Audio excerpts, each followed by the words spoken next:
very important end-of-life symptom. And it's important to know where it comes from. It does not come from the lungs. It is not pneumonia. And we do not suction it. The reason we don't suction it is because when it's terminal secretions, if you have secretions because you do have pneumonia and it's coming from the lungs, and you got, or for instance, when Gerald had the trach, of course you suction it. But if it's for the reason of end of life and its secretions, if you suction that, you're going to stimulate more secretions. So that's why you won't see that, except like my sister and the med surgeon, they kept shoving it down my throat. But so why is it that we even have secretions? So what is it if it's not coming from the lungs? It is all that stuff. Remember Nicole was talking about, all the body systems are part of a shutdown. It isn't just one organ. And so that includes all the cells, that includes the kidneys and the bladder, and includes sweat glands, it includes all of the bodily systems. And so fluid, which normally is coughed out, or you don't even notice if you go, folks aren't doing it. They're not cleaning their throat, they're not drinking, they're not washing it down, and they're not swallowing, remember. Very many people aren't. And so all of those fluids, what happens to them, because we're lying on our back, or on our side, hopefully, but a lot of times you'll find people back on their backs no matter how well you, and then some people want to be on their backs. We do like turning, that's another topic, but it sits in the throat, and it is just fluid. Please also note that this is not thought to be uncomfortable for the individual experiencing it. And this is one of those things that we learned over, it took very long to learn because, we have to have people who rally and can tell us. And so we know that it's not uncomfortable for the individual. It is sort of like if you think of snoring when you're in a tunnel with water at the bottom. Well, that's not uncomfortable. I mean, some of you guys snore all night. I don't know why I said guys, but things like it's more guys. This is not uncomfortable for them. However, it is very uncomfortable for families. And so I will tell family members or loved ones, friends, that it isn't uncomfortable for them, and they'll go, oh my God, every time I hear someone, anything bubble or gurgle, I'm triggered, and I remember how badly my dad was suffering and he drowned to death. And no one ever told me that wasn't what was happening, and it wasn't what was happening. So still I feel better if they know that it's not uncomfortable for the individual. But still, reality is sometimes, and it can be very loud, not everyone has it. Families don't forget that, and it can still trigger, that sound, it is something they don't forget. So we treat it aggressively for the loved ones. Because it does sound terrible, it does sound like a gun, it's very funny. And we also don't want them to aspirate and choke on it. It's not completely for the loved ones, but that's a very big reason. It is one of the most difficult things after death that families deal with if they do have that symptom. Oh my God, it went away again. Oh, we're just gonna blow it off again. We don't care. And then I have another picture. I don't know why my pictures came out on separate pages, but I guess you started secretions. So what do we do about the secretions? If we can't suction them, what are we doing? We're drying them out. So we'll talk more about the specifics of this medication, but hyoscyamine or Levsin is the other name for it, because most of the medications now are in generic form. You'll see it with its complicated, ridiculous name, hyoscyamine. The C is silent. You'll hear us call it Levsin, even if you don't see it on there, because we used to call it by the brand name, and it's so much easier. But it's the same thing, and you'll notice when we get to the med room and we look at our handout that I have both names of all of the medications. But this medication is, it will be in the comfort kit, hopefully fully provided at the moment of admission by the hospice. Just like the other comfort kit meds that we're gonna go over. So we dry it out. Is it 100% effective? No. The reason is because we can't give, if we were to give enough that completely dried them out, it would also cause delirium because it crosses the blood-brain barrier. And there is a medicine that doesn't, and I'm sensing that you're a medical person. You probably know of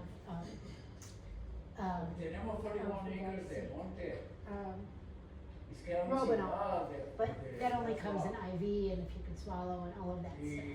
So the ones that we can use that come in a concentrated liquid have that effect. So we can't go higher than what's ordered. There's no ceiling on morphine, on lorazepam, well, unless they're delirious. And this, there is a very specific ceiling. Of course, somewhat individualized, but it can cause delirium. So it's somewhat helpful, better than not helpful at all. And we know the patient's not suffering. I guess it is. All right. What else can we do? Turn the person on their sides. Elevate the head of the bed. People who have IVs, we talked about this a little bit, but you're going to see, if you see someone who comes who's maybe, let's say has had a heart attack, a massive sudden heart attack, they aren't going to recover, and they come to us, but they've been, coded, they've had, the whole thing with depression and the whole thing, and they give a lot of IVs. A lot of IVs. Person's actively dying, they bring them to us. You're going to see a lot of secretions because all of that stuff has just been pumped into them because they weren't previously ill. They were suddenly ill, obviously, so they had chosen to be coded. So there you have that. Let's go to changes in breathing, page 16. Apnea. Apnea is those periods of time where we'll see that it can be actually up to 30, 45 seconds, sometimes you'll even see a minute of apnea, that stoppage of breathing. Apnea is not uncomfortable for the individual and does not require treatment, unless we call certain kinds of respiration, Shane Stokes and others, where when the body stops breathing and then it goes to start breathing again, the brain sometimes has recognized it's not getting that normal exchange of gases, and so the person will gasp to catch up, like, and so that is uncomfortable, so we would treat that. But the apnea in and of itself, there is nothing that we need to do about it, just recognize that means the individual's getting closer. Some people start that in the very last minutes, and some people will start it weeks before. Gerald was having those periods for, I don't know, 2.5 months or something, the longest that I've ever seen anybody in all the individuals I've worked with over the years. So you never know. All right, so that's the apnea. One thing that families do, I'm going to bother you with this one.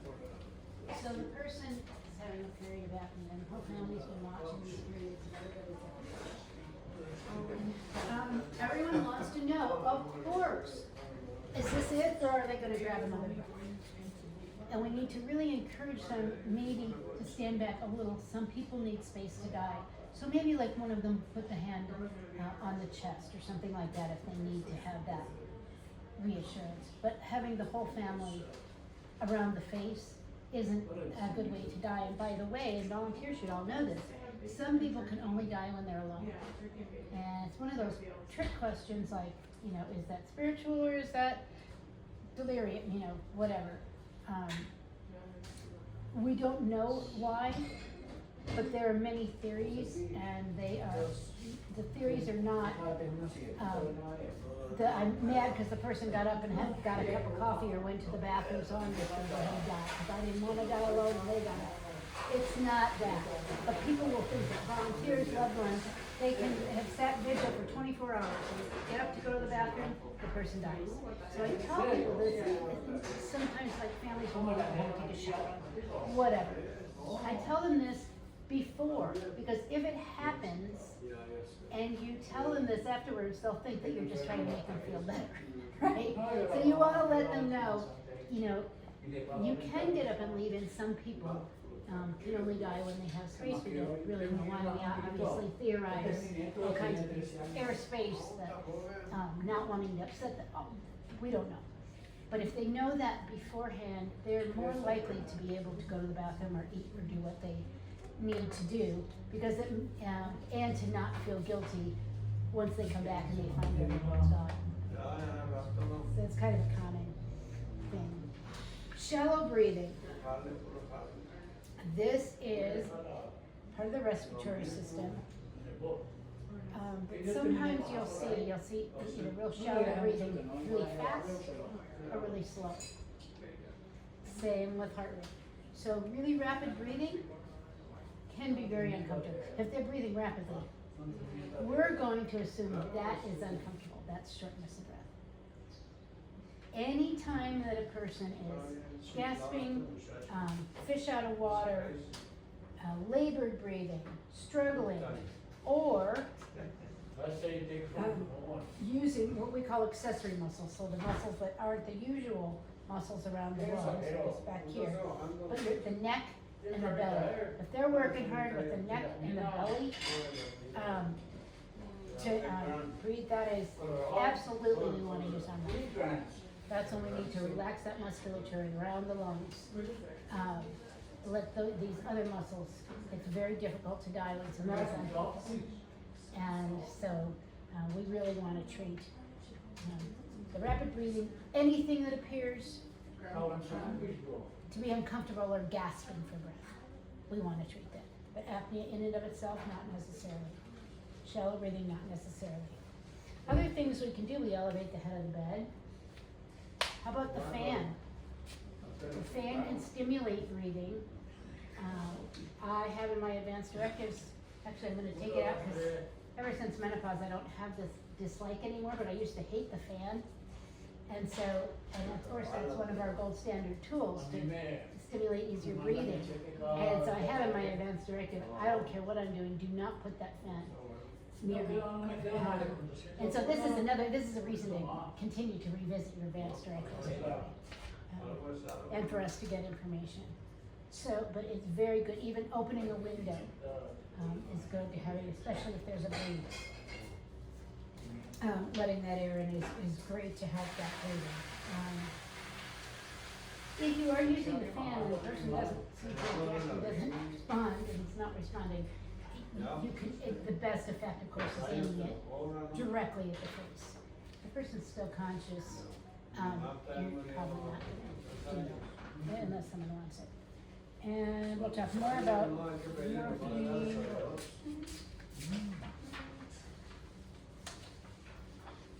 Oxygen is not the treatment of choice, remember. We may see it anyway for a variety of reasons. Okay, let's talk about skin. You're going to love this one. Where did you get to that one? It's on page 18. You really, really don't have to stay. Okay, so the first part of it is not the soul. So we're on page 18, I think.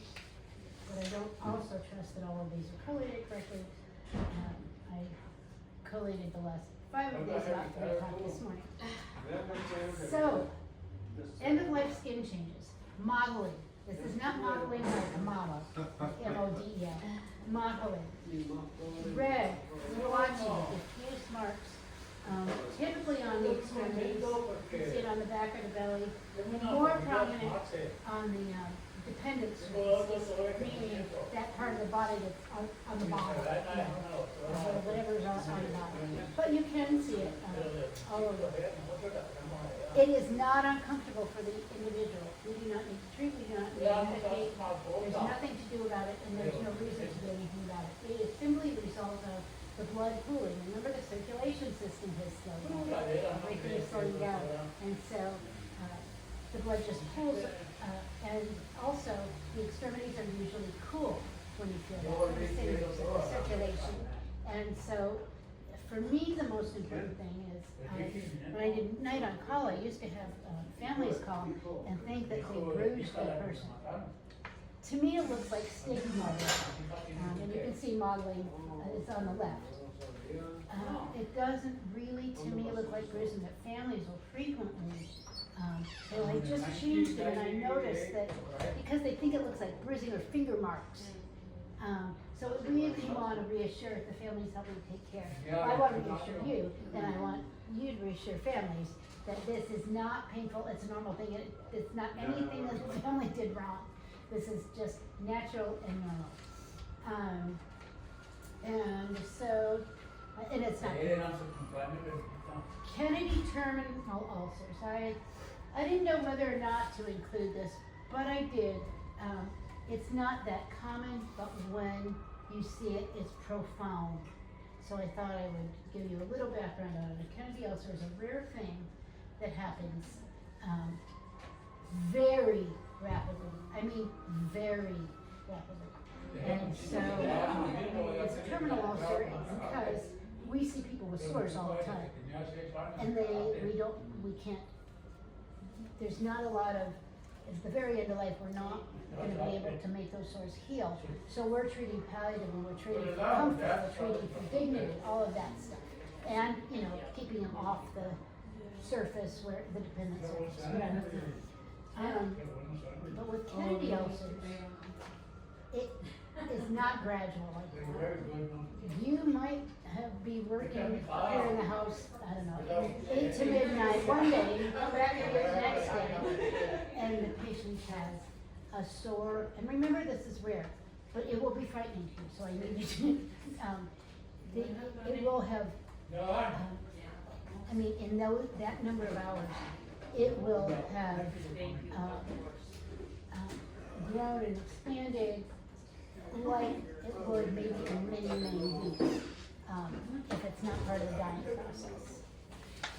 It is painful. We do treat it aggressively, even though we can't kill it. So what people are eating, they don't have circulation. It's often shaped like a heart. Like sometimes you'll see those dressings that are shaped like that. That's what this, and it looks like this, but it can be much, much worse and wide open within hours. This is the difference between modeling and a Kennedy ulcer.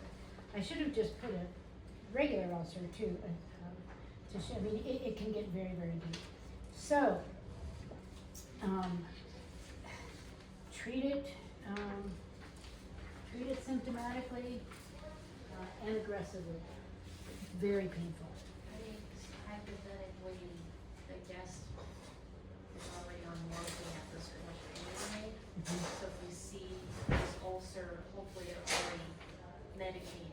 Well, so how would you know?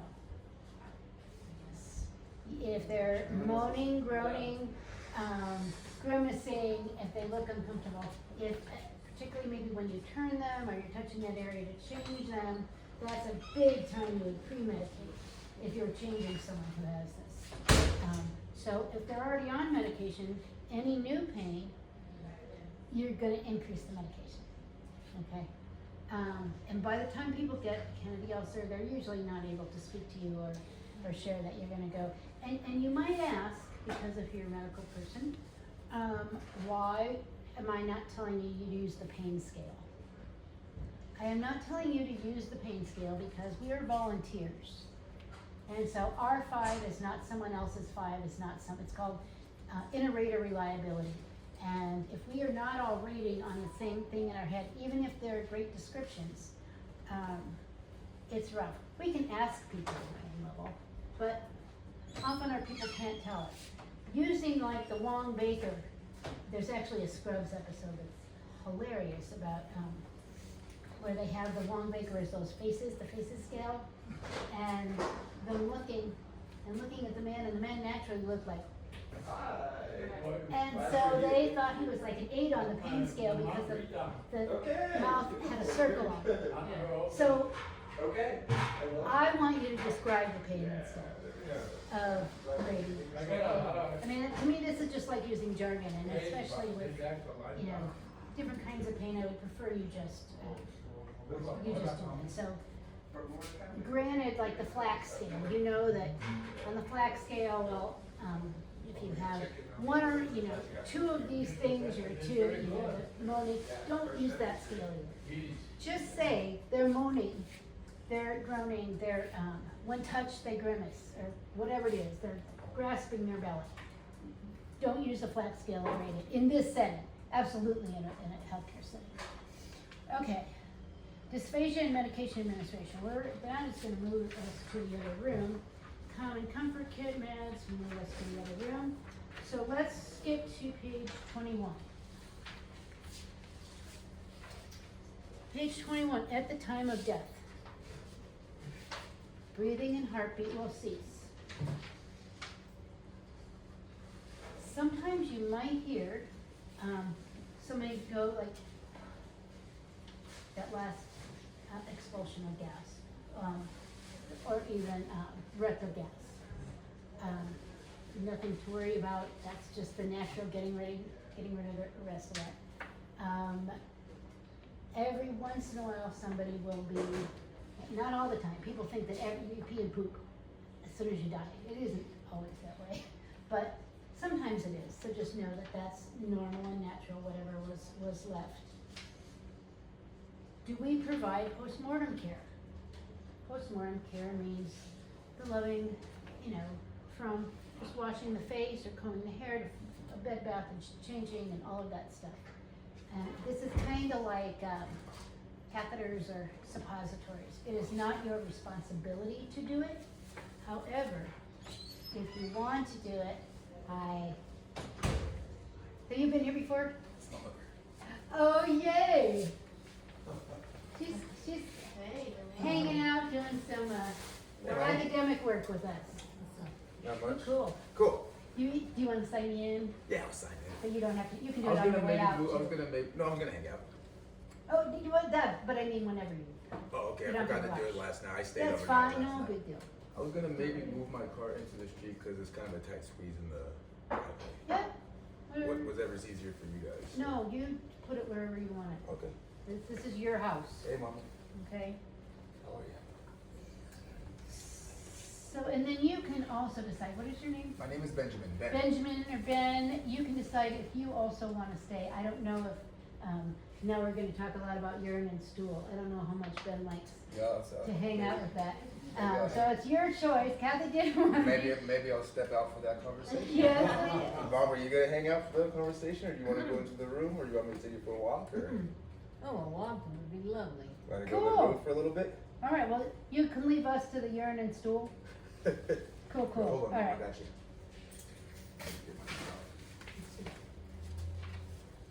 Are we locked?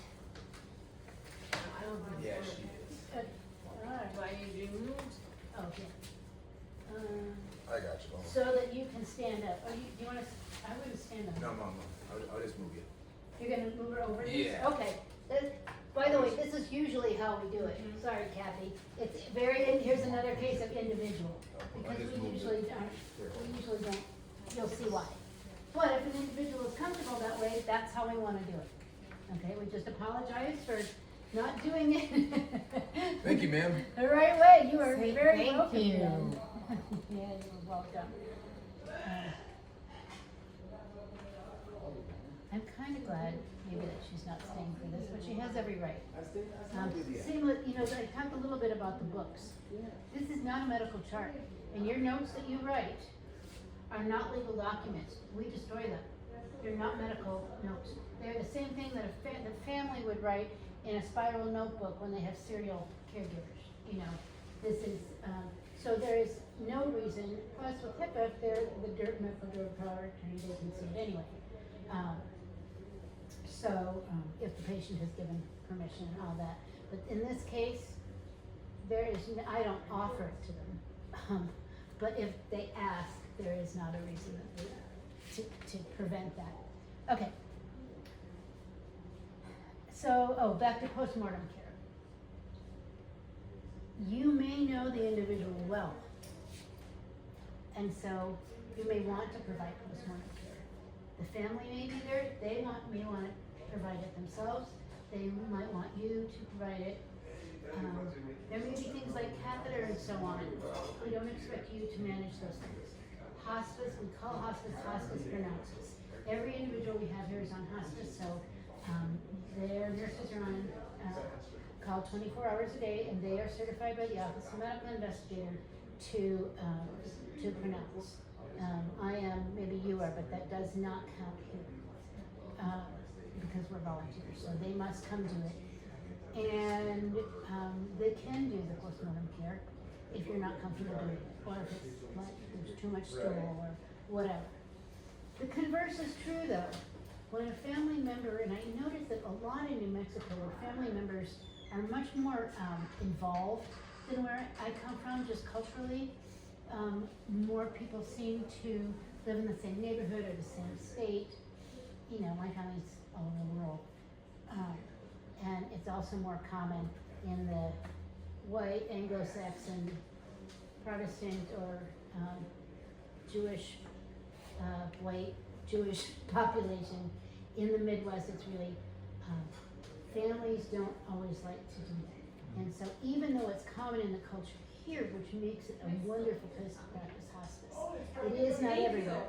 So don't assume that they want to help. And I'll give you an example. My dad was dying in the ICU, and they asked my mom if she wanted to give him a bath. She's like, he's not a baby, he's in the hospital, that's your job. I've never given him a bath before.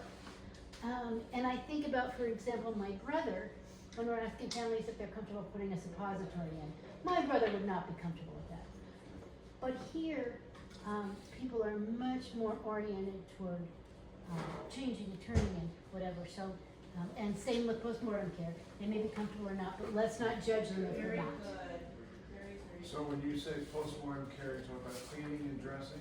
Yeah, the bathing, all that. Yeah, bathing, okay. Yeah, and it can be as little as getting the boogers out of the eyes, or giving a full bath, but you needn't do it if you're not comfortable. Right. And include the family if they want. So then what do? We call the mortuary. Well, we don't. The hospice nurse will call the mortuary. We call Miles calls the hospice. We don't need to do it right away. Remember when we talked about, you might, even if it's not their thing, you might want to say a prayer, your own prayer, sitting with them, hold their hand. Maybe you want to go in the chapel. Maybe you want to just get up and walk around because maybe it wasn't the death that we had hoped for, and you know, whatever it is, you can take time to do that. There's not an emergency. If you take 10 minutes and go sit outside, that's fine. Whatever it is that you need and that person needs, or if the family's here, obviously whatever the family needs and wants you to do. But then we call the hospice. If we know the family, we're probably going to call the family, or at least I am, but you don't have to. That's hospice's responsibility, but you certainly absolutely may. We all know Lorraine, we're not going to wait till an hour later when hospice gets here. She doesn't happen to be here. So that is a don't have to, but you may. So I have a couple of questions about this whole thing. Postmortem care should be offered to the family to do that. Or join us. Or to do it together with us. Or the family may say, no, we want the mortuary to do it. No, mortuary doesn't do it. Hospice nurse does it. We clean them. Oh, really? Hospice nurse. Oh, Here, before we send them out. And the dressing? So we don't dress them, neither we nor hospice dresses them in the clothes, like, mama wants to be buried in a red dress. That's the mortuary. But we want to have a clean gown on, or sometimes they'll say, oh, Daddy's favorite t-shirt is Harley's shirt, and so we'll put that on. We'll talk more about dressing in the caregiving piece. Some families want to put on, if they have been naked underneath, which we'll talk about in skincare, or have had a brief on, sometimes they'll say, could you just put a regular underwear on, just for dignity, you know what I mean? Yeah. So that's this kind of washing. This is not preparing for the open coffin or anything like that. So it's just, and it varies widely, and it is just completely individual, and dependent on what the circumstances. And before the cleaning, cleaning can be done soon after death, Cleaning can be done at any time. anytime. And soon after death, pretty much the body is done pooping and peeing and all that. Yes, stuff. yeah, it'll be done, right away. Okay, and then, so somebody has to call the mortuary. We don't do and tell them when to come. Nope. So, but the family Hospice. may want, The family can do what they want, but the hospice's responsibility is to have already determined, and sometimes it isn't because life happens, and death happens. The hospice, has already talked to the family or will talk to the family. They are the ones that have to call the mortuary legally. It doesn't mean family can't call too if they want, but they have to, they're the, officiants from the Office of the Medical Investigator. They have to report it directly to the mortuary by law and with the time of death and all of those things. And so, let hospice do it, they have to do it. Sometimes they'll want to talk to the family if they're here, sometimes they'll talk to them when they come, sometimes the families made pre-arrangements, sometimes the families called and said, I know Dad's gonna go tonight, and we've made pre-arrangements. Hospice still has to make that call. right, I So understand. that if they wanna keep the body, Yeah, we can keep the body up to 24 hours. It's a little rough in New Mexico because it's a little warm. But we can't, if someone's flying in from somewhere, whatever, and the family wants to wait, we can do that. Typically, here in this house, I would suggest that it's not more than like 8 hours, just because we have other guests and and it's hot. So always if you're doing that, put the fan on and raise the windows. Usually when families ask, the great majority of people who ask for the body to stay, it's like 2 hours or 3 hours. People are coming from Los Alamos or something. Or the whole family wants to have a meal around them, or whatever it is that they want to do. So that's up to the family. So the hospice is still calling the mortuary, right? yeah. And then they'll ask them, and they'll say, is the body ready to come into our care? That's the lingo, into our care. And you'll say, no, either they ask that you don't come until 4 o'clock. Okay, cool. Or sometimes the people don't know, how long is it gonna take for so-and-so to drive from Denver to rush hour, whatever it is. So in that case, the hospice nurse will make an arrangement with the mortuary that either the family or we, as the family, can call them when they're ready, because all the formal stuff has already been done, but we may not have the exact time. Does that make sense? Yeah. When they come, this is kind of a big moment for family and their memories. So they will come to the door with the stretcher. They will not come in with the stretcher when they first come. They don't come, I'm coming to get them. They will come in, they will talk to us, they will talk to the family if the family's here. And sometimes they're funny, sometimes there's a particular mortuary down south that they all wear the same black suit. I mean, probably the same one every day, but that's not what I meant. They don't same as each other. And they'll walk to the family members. I'm sorry for your loss. I'm sorry for your loss. I'm sorry for your loss. And you'll see them following one another. They have great intent, but it is sort of funny.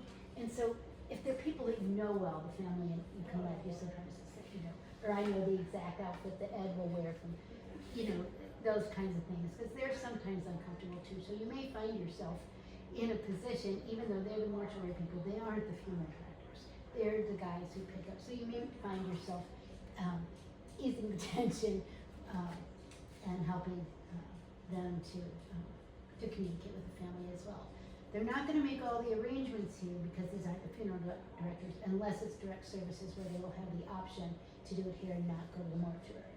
All others, they'll make an appointment, whether the family comes and sees the body or not. And if the family doesn't want to come, if they're not here, we don't judge that either. I don't want to remember them dead. I thought, that's great. So either way, if they're here or they're not, they will still make an appointment with them, say for the next day, to come in and make arrangements. If it's a native patient or a Jewish patient, typically it will be sooner than later because of quick burial. What about the body itself? So the body will stiffen. And so it's important to some family members to keep the jaw closed. The actual fact is that in 1 to 12 hours, the body will stiffen, and then over the next 12 hours will relax. It depends on, for example, the temperature of the body when it dies. If it's out in the desert, whatever, and you know, very hypothermic, they're of course going to relax sooner. So it's very variable, but if the family asks, again, it's not your job to tell, but if they ask and you know this, you can let them know that we can do a couple things. We can tie a scarf around the head. Some families do it anyway, a bandana or a towel or something. I don't do it automatically, but I certainly do it if someone asks. You can also roll a washcloth up and put it between the chin and here. I do it if they ask, but we can also let the family know, like if the eyes are wide open, you know, and the mouth's open, that before that person is shown in an open casket, the body will relax again. That next 12 hours after having stiffened, it will relax again. Of course, the small muscles go first, you know, so that's why you see it in the face first. And eventually it stiffens everywhere. It will relax. They don't need to worry if they want to show the person and the eyes are open. They will close, everything will relax. What I don't tell them is that I will tell you, because I prepare Jewish bodies for burial and holy washing at the mortuaries, and so I know about all the different things that they do back there, not our bodies, because we don't embalm or that stuff, but they really do sew the eyes closed and they sew the mouth closed and they cut up the back of the suit and whatever. I don't tell them that, but I do say it will relax and they will be able to, you know, make a natural, they will be able to make a natural smile because they're making it. But just say it's because they relax again. So if, you know, if the jaw's really stiff, sometimes even doing those methods is not going to be eyes wide open. Typically, if the eyes are wide open, they're very dry, so if you close it, it opens again.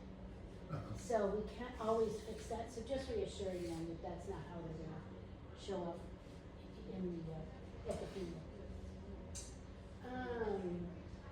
Oh, okay. So when they come in with their stretcher, lost this topic a little bit. When they come in with the stretcher, please tell the family that they may go with them into the place with the body. They can come out and have a cup of coffee. They can go outside, go in the chapel, and not all family members have to do the same thing. And we wouldn't want them to judge one another. And whatever they want is fine. Should they not want to go in with them, they'll be, and you can help them or not. It's just your comfort level, you don't have to. Often the hospice nurse isn't here by the time the mortuary gets here. They will put them on a stretcher, no body bags by the way. A lot of people want to know if they're body bags, like they're in the hospital or in the military. No body bags on hospice. So they're just put on the stretcher, they're put with a beautiful sheet, and then a, I don't know, sort of corduroy-y velveteen kind of, they're always like purple or maroon or something, cover. They have, it's like stretchy like a fitted sheet. Usually it has the emblem of the mortuary. And they will not put that over the patient's head or the individual's head until they're walking out and they make sure that everybody in the house who hasn't wanted to go in, not in a judgy way, but if they wanted to say a last goodbye, they always leave the head uncovered. And interesting story, sometimes the vans, they don't come in a hearse, they come in a van, all of them, or some variation of a van. And they do often in the middle of the night, or, well, not often, but maybe 25% of the time, in the middle of the night, they have another body in their van. And so I didn't know this until I was in hospice nurse for a couple of years. Middle of the night, and they said, I want to wave to Mom. So they didn't want it. Follow them up. I remember exactly who the guy, the mortuary guy was. I remember the van was dark green, and follow him out and wave. And so his name was David. David opens the back, and lo and behold, there's a body in there. And here's the thing. I was very fortunate, we were all very fortunate, that he thought it was great, and he asked the mortuary guy if it was a man or a woman. And he said, well, it's a man, and he said, that's the closest she's been into a man in years. So he had a great sense of humor. It wasn't traumatizing, but you can imagine that it would be. Okay, so if they want to come out and wave, they're probably not going to tell the person there's somebody else in there. So you need to just ask them. Okay, and then if so, you need to say tell them, ask them if they still want to go. This guy, had I known, would still have gone, but many people would not really needed to see that. What else do you want to know? Does it ever happen the mortuary shows up and the family isn't ready for them to take the body, and so they just tell them to kind of go away and come back later? Yeah, the hospice will try to prevent that. It's, Yeah. because we all know that people are waiting sometimes longer than they wish to have people picked up. So we don't want that to happen and take that time. That might be somebody who's ready, so, but it does happen. I mean, yeah, it took longer for the family to get there, whatever. Typically, we'll call them and let them know. If you know it's 4 o'clock and the family tells you, I don't think my son's gonna get in until 7. Don't just say, okay. Granted, it's the hospice nurse's responsibility, but they're long gone. You can say, would you like to call the mortuary, would you like me to, and just let them know it's gonna be a few hours later, because they already have the official stuff, everything's done. So if you want to do that to help them, great. If you wanna call the hospice and tell them to do it, that's absolutely fine. So we hope to communicate, but yes, absolutely, sometimes things just don't happen as planned. They get a note through more. Okay. We need to ask the hospice to dispose of the medications. They do not all do it. One of our best hospices, Roadrunner, does not do it. They don't have an obligation to destroy them. Legally, the medications belong to the patient. If someone dies of cancer at home and has the million medicines at home, and is not on hospice because they die suddenly, nobody comes. There's no police to come and waste the meds, okay? And the law now says that hospices don't have to do that either. Hospices may not transport them in their car. They may and should destroy them, completely destroy them here. But they don't have to. So if they don't, what the law does say, and they're given this at the time of admission, it says they have to be, and they when I say family is us, notified. There is a sheet in everybody's folder. Although I don't know where we put the folders. I often am wondering where their hospice folder is. I don't know. But in there it will say, it will tell them the ways to dispose of them. Either disposing them at home using bleach or kitty litter, vegetable oil, whatever. Those things deactivate the medication. So if animals get it or whatever when it's thrown in the trash, it's fine. Or if somebody, is seeking drugs. The other thing is some families just want to drop them off. So I'll give the list of which Walgreens have a bucket and the public health stations have, not a bucket, but a mailbox thing. And so we encourage them to do that, but they don't have to. And the reason some hospices don't like to is liability and temptation. I mean, there is drug diversion, and we'll talk about that more. It's not so common in hospice, but I understand. Having been a hospice compliance officer, I totally understand the need for hospices to try to do that. If they will, they'll please let them. Otherwise, it's got to be Miles and I. It may not be 2 days later, and we have to continue to count them while they're in there, even if the patient's gone. So, next is this kind of looks like, I don't know. Does it look like poop? It's black towels. This is my picture of black towels. I don't know if they can see this here. That's black towels. Anyway, we already talked about them, so we don't need to do that. And then your resources, the resources are great resources to look something up. I do recommend that everybody read Gone From My Sight, everybody that works here. Hospices should be providing them for every individual and for their loved ones. They don't always. Sometimes they do and they just hand it to them, but it comes in a notebook. I don't ever just hand this to somebody. I assess their readiness, and just not using formal assessment, I don't mean that, but informally, you know, and ask them if they would like, and ask them if they would like you to sit with them while they read it, whatever, and sometimes they don't, they wanna take it home and have, that's fine, but you've offered to go through it together, or, you know, and whether they're ready to look at it. I love this book because, this was first written in '86. It is revised in 2024, and there are very few changes because the dying process hasn't changed since 1986. It's still the same. And I like the format. There are hundreds and hundreds of books like this. And this is still the gold standard. There are some others that are more in depth at the hour and some others. But this one, it shows months to weeks, weeks to days, days to hours. And in that order, and it also has a more explanatory, more narrative kind of presentation, and then kind of a medium list, but with some explanation, and then there's just list.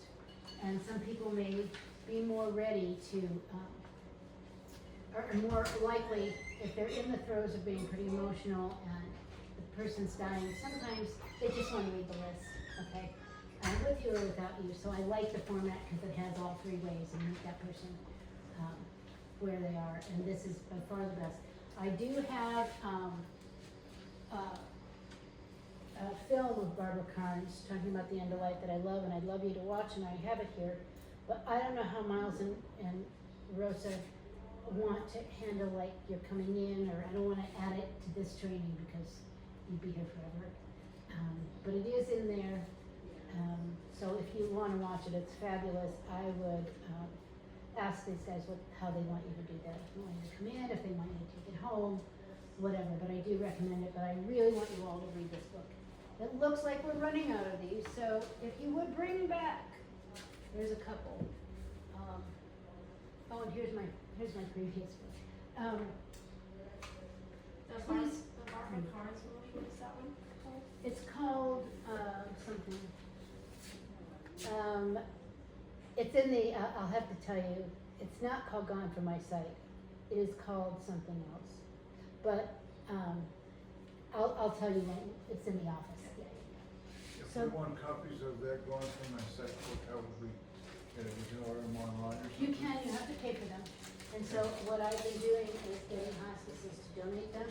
They should be giving one to every patient, but I also want every caregiver, for every family, I also want every caregiver, and they come in Spanish, so I think I do have still a few more at home. Roadrunner, Bosque Trails, I tried to give a shout out to the people who do. I think those are the last people who have donated them to us, and the same with the 5 Wishes, which is a complete other topic. But those, I do appreciate those hospices. Okay, are we right on time? This is You great. made it Yeah, just you perfect nailed timing. it. All right, do you think it's better having been at the first one, even though 3 hours is a long time, do you think it's Oh, preferable? yeah. Okay. Oh, yeah, this was more relaxed and, yeah. Okay, It's cool. very good material. I'm gonna turn you all off if I can figure out how to do it, just